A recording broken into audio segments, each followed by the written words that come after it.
Halo teman-teman Kema UPNVJ, selamat pagi, selamat siang, selamat sore, dan selamat malam. Pokoknya selamat semuanya.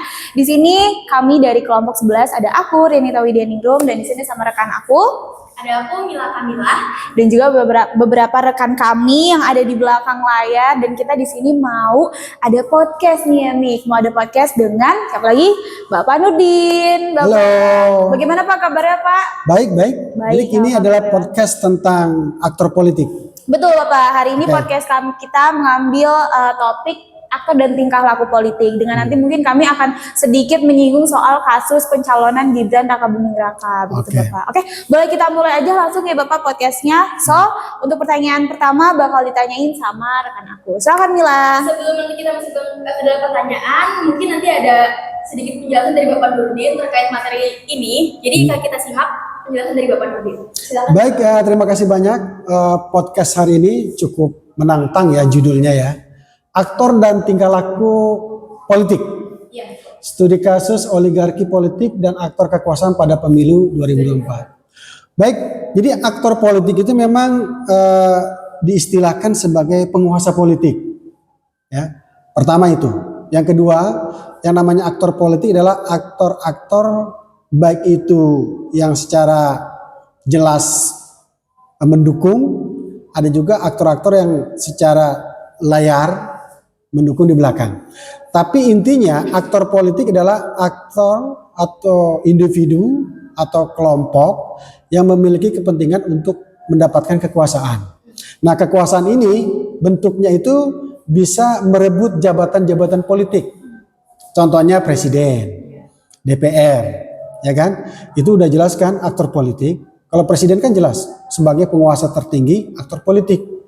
Sedangkan DPR itu aktor politik tapi sebagai penyeimbang kekuasaan presiden.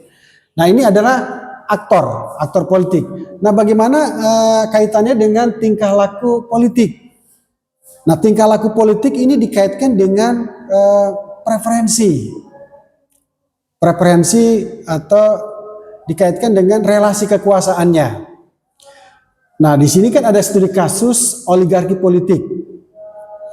Mengapa seorang aktor dibilang oligarki? Pertama, oligarki itu adalah aktor politik atau satu orang atau beberapa orang, segelintir orang yang memiliki kecenderungan untuk menguasai bidang politik. Contohnya begini, oligarki politik, misalnya para ketua umum parpol, ya, ini bersekongkol untuk mencalonkan satu orang pemimpin maju dalam kontestasi pemilu. Sedangkan dia menutup aktor politik lain, lawan politiknya untuk ikut. Dia menentukan siapa aja ini yang bisa ikut pemilu atau siapa aja yang bisa berkontestasi dalam pilpres atau pilkada. Nah, itu oligarki politik.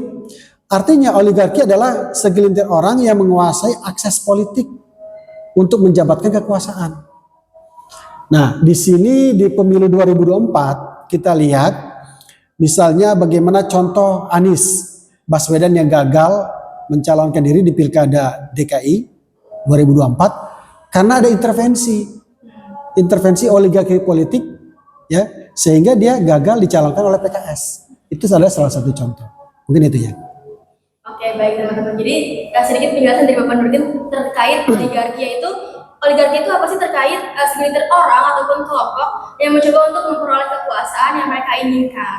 Oke, jadi mungkin kita masuk ke studi kasus kita, yaitu kita ambil terkait Gibran Rakabuming yang dicalonkan sebagai Cawapres 2024. Seperti yang kita tahu, Gibran Rakabuming ini memiliki hubungan darah bersama Bapak Jokowi. Di mana sebelumnya Bapak Jokowi ini menjabat sebagai Presiden Indonesia pada tahun sebelumnya. Jadi Gibran ini seolah-olah seperti kita tahu, informasi kita tahu, Gibran ini dibantu oleh orang tuanya untuk mendapatkan kekuasaan atau dipermudah kekuasaannya untuk mencalonkan diri sebagai cawapres, yaitu dengan adanya perubahan terkait peraturan di MK itu. Oke, mungkin kita masuk ke dalam pertanyaan yang pertama ya Bapak. kita ini kan dari mahasiswa ilmu politik nih Pak. Jadi kita mau tanya terkait perspektif dari ilmu politiknya aja. Gimana sih Bapak ini ngedefinisiin aktor politik? Tadi kan Bapak bilang segelintir orang ya. Nah, apa saja kriteria ini yang ngebuat seseorang ini atau sekelompok orang ini dikategorikan sebagai aktor Pak? Jadi yang benar-benar kayak, oh ini tuh kalau udah dapat kategori ini berarti emang dia aktor politik atau dia oligarki gitu Pak. Boleh Bapak jelaskan? Oke, ciri-ciri aktor politik ya pertama dia itu masuk dalam struktur partai politik. Itu sudah jelas. Itu aktor politik. Yang kedua, ciri-ciri aktor politik berikutnya adalah seseorang yang memiliki modal sosial di masyarakat. Ya, misalnya gini, dia seorang bupati. Nah, bupati itu kan selain dia aktor politik, dia pun aktor sosial. Jadi antara faktor sosial dengan faktor politik itu erat kaitannya. Dan satu lagi, aktor politik pun harus memiliki atau didukung oleh faktor ekonomi, modal ekonomi. Jadi aktor politik pertama seseorang yang menduduki jabatan struktur di partai politik. Itu pertama ya. Yang kedua, dia adalah tokoh sosial, tokoh masyarakat di dalam masyarakatnya. Itu pun aktor politik. Kenapa? Karena dia memiliki orang-orang yang patuh kepadanya secara sosial. Yang ketiga, biasanya aktor politik itu pun memiliki modal ekonomi yang cukup tinggi. Kenapa? Karena tidak hanya sosial aja yang didukung, aktor politik pun perlu modal ekonomi untuk mengkampanyekan visi dan misinya. Nah, itulah dibilang aktor politik. Jadi aktor politik ini harus didukung oleh modal sosial dan modal ekonomi. Apabila hanya modal politik saja, dia tidak bisa merebut kekuasaan. Itu aktor politik. Jadi aktor politik itu tidak bisa berdiri sendiri. Dia harus ditopang oleh modal sosial di dalam masyarakat dan dia harus didukung oleh modal ekonomi. Nah, kalau dia tiga-tiganya udah direku, kita bilang dia aktor politik. Contohnya bupati. Bupati kan pasti dia anggota parpol kan? Pasti dia memiliki ekonomi kan? Pasti dia secara sosial masyarakat punya pendukung. Nah, itulah aktor politik. Ya. Nah, jadi antara sosial sama ekonomi itu harus saling berkaitan ya, harus seimbang. Tidak bisa berdiri sendiri. Baik, kita boleh lanjut ke pertanyaan kedua, yaitu gini Bapak, dari pandangan Bapak sendiri, apakah ada hubungan antara dinasti politik dengan melemahnya check and balance di Indonesia ini? Pasti, ya. Jadi dinasti politik ini menurut perspektif ilmu politik ini ada dua sisi. Pertama sisi positif dan yang kedua sisi negatif. Sisi positifnya apa? Adanya kebebasan setiap individu untuk dipilih dan memilih kan? Atau dipilih dan menjadi. Jadi dia bisa memilih dan dia pun bisa menjadi mendapatkan jabatan politik, tidak memandang siapapun itu. Itu dijamin oleh konstitusi. Ya. Itu sisi positif dari dinasti politik. Nah, sisi negatifnya apa? Jadi sisi negatifnya dinasti politik itu akan menghalangi orang-orang untuk mendapatkan jabatan politik secara fair melalui kompetisi. Kenapa? Karena dinasti politik biasanya tidak melalui kompetisi, melalui jalur keluarga. Contohnya misalnya Gibran, dia kan secara pengalaman politik kan belum cukup, hanya seorang wali kota, tapi tiba-tiba dicalonkan menjadi wakil presiden. Kenapa? Karena di situ ada faktor ayahnya yang ketika itu masih jadi presiden. Nah, dampak negatifnya ke sana. Ditutupnya akses kesetaraan kompetisi untuk mendapatkan jabatan politik tertinggi. Itu negatifnya situ. Tapi positifnya tadi, negara menjamin siapapun untuk mendapatkan jabatan politik. Tidak melihat dia itu bapaknya, ibunya. Yang penting setiap negara dijamin haknya untuk dipilih dan memilih dalam konstitusi negara. Itu aspek positifnya. Nah, dinasti politik pun seharusnya dibatasi. Jadi kalau memang mau fair, dinasti politik itu sebetulnya dalam demokrasi itu sah-sah aja, tidak ada larangan. Contohnya Amerika kan, Kennedy itu kan dinasti politik, George Bush politik. Tapi di negara-negara yang demokrasinya sudah mapan, itu dibatasi. Artinya ketika bapaknya menjabat, dia tidak boleh nih dicalonin. Jadi ada jeda. Ketika orang tuanya sudah berhenti, udah purna jabatan, nah setelah itu baru dicalonkan. Nah ini kan enggak Pak Jokowi dengan Gibran ya.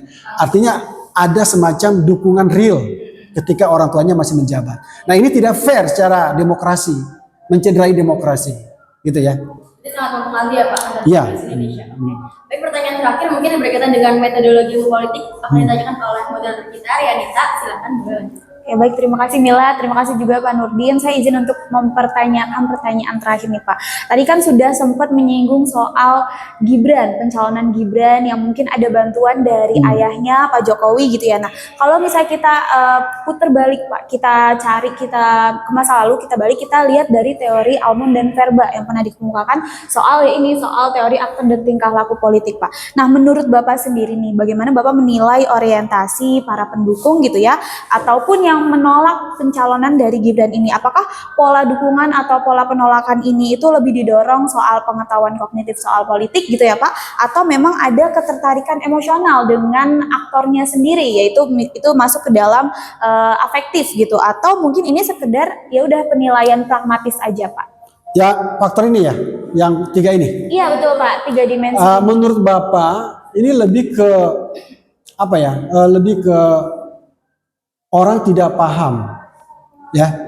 Jadi orang tidak paham terhadap undang-undang, ya. Jadi dimensi kognitif, ya, tingkat pengetahuan tentang institusi, proses dan mekanisme, sebagian warga negara Indonesia tidak memahami ini. Artinya apa? Secara metodologi atau secara teoritis, kebanyakan kalau kita survei masyarakat Indonesia nih, apakah Anda setuju misalnya ya, Gibran dicalonkan sebagai wakil presiden sudah memenuhi aspek konstitusi? Tapi kan orang tidak tahu itu. Orang kan taunya Gibran itu anaknya Pak Jokowi, ya kan? Gibran itu wali kota. Orang kan ngertinya ke situ, kognitifnya ke situ ya. Tapi evaluatifnya tidak paham. Apa evaluatifnya? Masyarakat diedukasi. Ya, kan itu banyak kritik kan ketika Gibran dicalonkan, kan banyak kritik dari orang-orang yang tidak setuju. Karena memang syarat-syaratnya itu tidak terpenuhi. Ya kan? Dievaluasi. Banyak aktor-aktor politik yang berseberangan dengan rezim Jokowi ketika itu mempertanyakan kenapa Gibran dicalonkan. Nah, secara umum, secara teoritis, kalau kita menggunakan metode kuantitatif, ya survei misalnya, kuantitatif kan survei ya, atau penyebaran kuesioner. Kalau kita tanyakan, apakah Anda setuju Gibran dicalonkan sebagai calon wakil presiden tidak menyalahi undang-undang?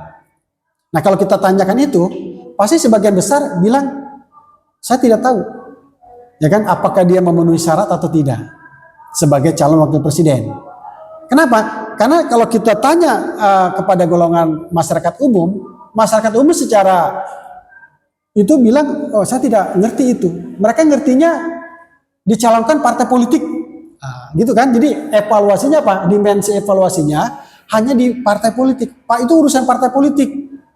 Kita masyarakat tidak punya pengetahuan tentang itu sah atau tidak sah. Hanya segelintir orang aja kan yang sah. Nah itulah, jadi memang faktor kognitif ini kurang dipakai. Ya, artinya apa? Kenapa? Karena masyarakat tidak paham. Sebagian besar masyarakat tidak paham tentang mekanisme pencalonan Gibran. Ya kan? Mekanismenya kenapa?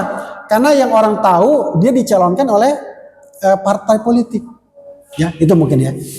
Oke, baik Bapak, terima kasih. Berarti kurang lebih untuk masyarakat pada saat ini tuh masih awam terhadap undang-undang, apalagi terhadap kasus pencalonan Gibran tersebut, begitu ya Pak. Oke, kalau mungkin aku bisa simpulkan dari podcast kita tadi itu tentang aktor politik sendiri, kawan-kawan. Aktor politik itu adalah segelintir orang atau kelompok yang menggerakkan tatanan kekuasaan, dan itu juga berhubungan dengan tingkah laku politik, di mana tingkah laku politik ini akan bersinggungan dengan faktor, bukan saja faktor politik aja, tapi ada faktor sosial dan faktor ekonomi. Kemudian tadi juga sempat menyinggung ya Pak soal dinasti politik yang itu ada tadi disinggung soal kasusnya Gibran, pencalonan Gibran, dan juga soal bagaimana masyarakat menanggapi kasus tersebut. Jadi mungkin untuk podcast kali ini kami sudahi Pak. Terima kasih banyak karena Oke, telah mungkin Bapak menyempatkan tambahin waktunya. sedikit. Jadi faktor Gibran ini lebih banyak intervensi kekuasaannya dibandingkan prosedur mekanisme undang-undang atau peraturan perundangan ya. Jadi undang-undang disesuaikan dengan keinginan sang penguasa politik ketika itu rejim yang berkuasa. Oke, baik Bapak. Baik, mungkin karena sudah selesai juga, kami ucapkan terima kasih kepada Pak Nurdin karena telah menyempatkan waktunya dan juga mau berbagi ilmu Pak juga untuk kawan-kawan mahasiswa lainnya. Mungkin dari kami cukup, kurang lebihnya mohon maaf. Wassalamualaikum warahmatullahi wabarakatuh dan sampai jumpa di podcast selanjutnya. Terima kasih.